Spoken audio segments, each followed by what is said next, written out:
Okay, so Aari McDonald and the Indiana Fever, It's on can they keep... everybody's mind. Well, Makayla Timpson, drafted 19th by the Indiana Fever in 2025, is the opposite of the elephant in the room because so many Fever fans are talking about Timpson. They're saying, yo, can we see the Rook out there? Or why can't Makayla get any minutes? Or free Timpson. I mean, people liked Makayla. What if the biggest threat to a team's success wasn't their opponent, but their own front office?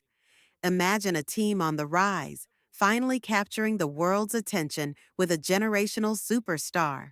They're building momentum, fighting for a playoff spot, and then, in a moment when they need to be ruthless and smart, they make a decision so baffling it threatens to sabotage their entire season. This isn't a hypothetical scenario. This is the story of the Indiana Fever, an organization that seems to be at war with common sense, and its fans have had enough. Everybody's mind. Well, Makayla Timpson, drafted 19th by the Indiana Fever in 2025, is the opposite of the elephant in the room because so many Fever fans are talking about Timpson. They're saying, yo, can we see the Rook out there? Or why can't Makayla get any minutes? Or free Timpson. I mean, people liked Makayla from the start. I did a video on that and said, what is it about her that makes her so likable? Because we all just like her. And it is that likability, as well as what people believe she can do for the team, that cause people to be upset because they cannot figure. The story begins with a crisis. Caitlin Clark, the phenom who single-handedly put the Fever at the center of the sports universe, went down with an injury.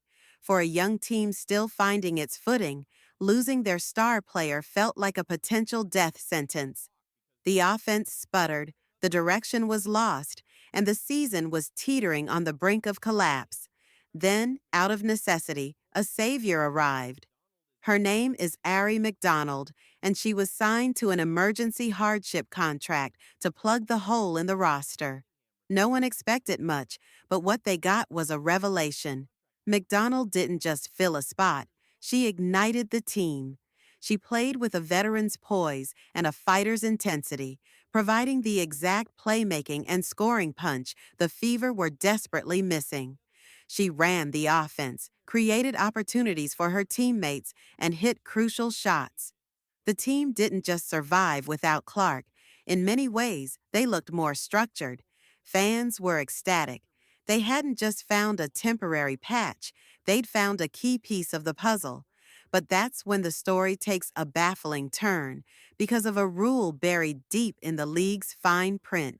We want Aari McDonald on the Indiana Fever, right? We want her at all costs. I mean, previous to Aari McDonald jumping into the team, the Indiana Fever looked like one of the worst teams in the league, although I will give them grace for, kind of being thrown into the deep end and not having their chemistry developed, etc. But once Aari McDonald stepped on the court with the rest of the Indiana Fever, it was totally the difference maker. She has been the offensive playmaker that they were needing. She has the experience and the pacing, and she just fits in the system and she fits in the culture. And even when Caitlin Clark does get back from being injured with her left quad strain, Aari McDonald would be an asset to the team because there has been this idea of having Clark play off ball a little bit, just a few minutes a game Just as the Fever and their fans started to believe in this new resilient lineup, a bureaucratic tripwire was about to send the team's best-laid plans into chaos.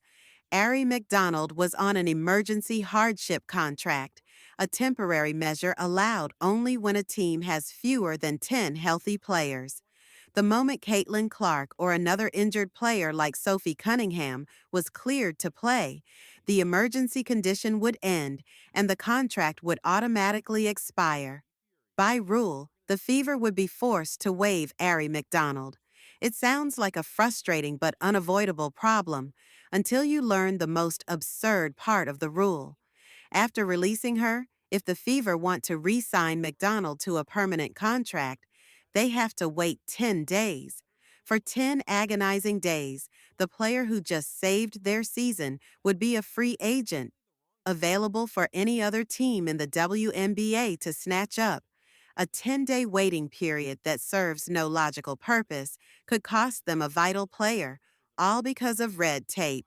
Of course, came over on the hardship contract for the Fever, has done just a tremendous job filling in for the team and really has changed things. I wouldn't say single-handedly, but her presence has changed things since she came over because this was a team that didn't have the requisite depth at the guard position. McDonald comes in, she's filled in admirably. This is where the situation shifts from frustrating to infuriating because there's an obvious, simple solution that the entire fan base is screaming from the rooftops. To keep Aari McDonald, the Fever just need to open up a permanent roster spot. And there's one player who has become the symbol of the team's questionable asset management, Bree Turner. While McDonald was putting the team on her back, Turner was contributing virtually nothing. She was playing minimal minutes and having an even smaller impact on the game. The solution seems clear. Cut the non-contributing player to keep the one who is actively helping you win games. So why hasn't it happened? The reported reason coming from the front office is an exercise in corporate cowardice. They are reportedly worried that cutting a player like Turner, who is on a guaranteed contract, might damage their reputation with future free agents. They are prioritizing the hypothetical feelings of players who might sign with them years from now over the immediate tangible success of their current team. It's a level of passive, risk-averse thinking that has no place in professional sports, and it's a mindset that fans thought they had left behind. What is the offensive philosophy of this coach? ? I'll wait. Crickets? Okay. Yeah. Nobody knows. I certainly don't know. I mean, to be honest with you, offensively, Christy Sides looked more competent last year. Sorry to the Steph. This kind of baffling logic is giving the Fever faithful a terrifying and infuriating sense of déjà vu. The current head coach, Stephanie White, is now being relentlessly compared to her predecessor, Christy Sides. And for fans, that is the most damning indictment possible. Sides was fired for this exact brand of incompetence, bizarre roster management, an inability to maximize the talent she had, and prioritizing players who clearly weren't helping the team. White was hired to bring a new era of professionalism and sharp basketball decision-making. Instead, fans are watching what feels like a rerun of the same disastrous playbook, just with different names. They thought the nightmare was over, but the ghost of coaching past seems to be haunting the sidelines once again, threatening to undermine all the progress the team has made. White is making the same mistakes, but trying to justify them with flimsy excuses about long-term strategy, which is arguably even more insulting to a fan base that can see the truth right in front of them. And the evidence of mismanagement isn't limited to the Aari McDonald situation. To understand the full scope of the problem, you have to look at the player at the other end of the bench, Makayla Timpson. Timpson was the 19th pick in the draft, a player who immediately became a fan favorite. A grassroots Free Timpson movement started before she even played a real game, with fans excited about her potential. Yet, she has been buried on the bench, getting almost no meaningful playing time under Stephanie White. The plot thickened recently when it was announced that Timpson has signed a contract to play in Europe during the WNBA offseason.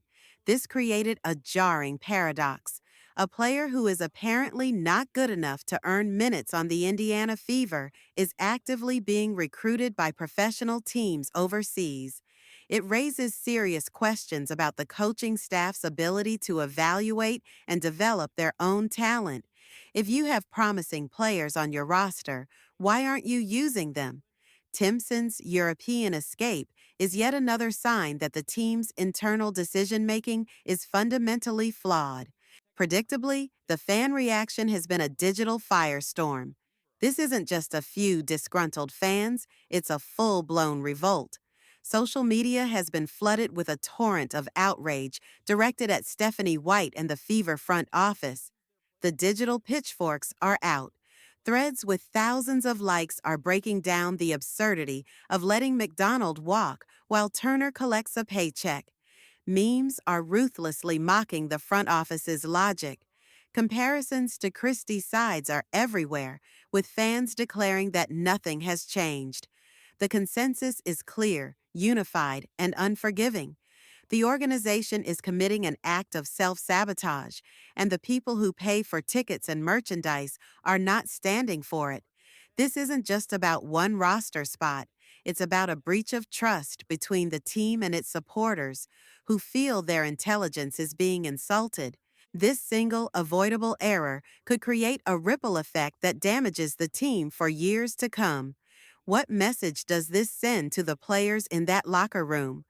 The message is that performance doesn't matter as much as contractual technicalities. It says that if you come in on a short-term deal and exceed all expectations, your reward might be unemployment, while a teammate who underperforms is protected. That is poison to a team's culture and chemistry. And then there is the massive looming question of Caitlin Clark. She is a generational talent who has brought an unprecedented level of attention, pressure, and revenue to the Fever organization. But a superstar can't win alone. She needs a competent organization around her that can make smart, aggressive moves to build a championship contender. If the front office fumbles a decision this obvious, how can they be trusted with the more complex decisions required to build a dynasty? They risk wasting the golden opportunity Clark has given them through sheer incompetence.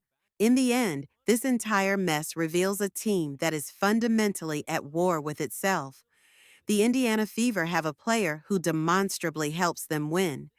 They have a clear, logical, and simple path to keeping her on the roster. And yet, they are actively choosing to let her go, all while hiding behind the flimsy shield of CBA rules and a cowardly fear of hurting their reputation. They are choosing bureaucracy over basketball. They are choosing hypothetical future concerns over current desperate needs. For Stephanie White, this is a defining test of her leadership, and she is failing it spectacularly in the eyes of the fans. The ultimate question is no longer just about one player, it's about the entire organization. Is the Indiana Fever's biggest challenge simply building a winning roster? Or is it that the organization itself isn't ready for the bright lights and high stakes that come with having a player like Caitlin Clark? Right now, it looks like they're cracking under the pressure they should be thriving in.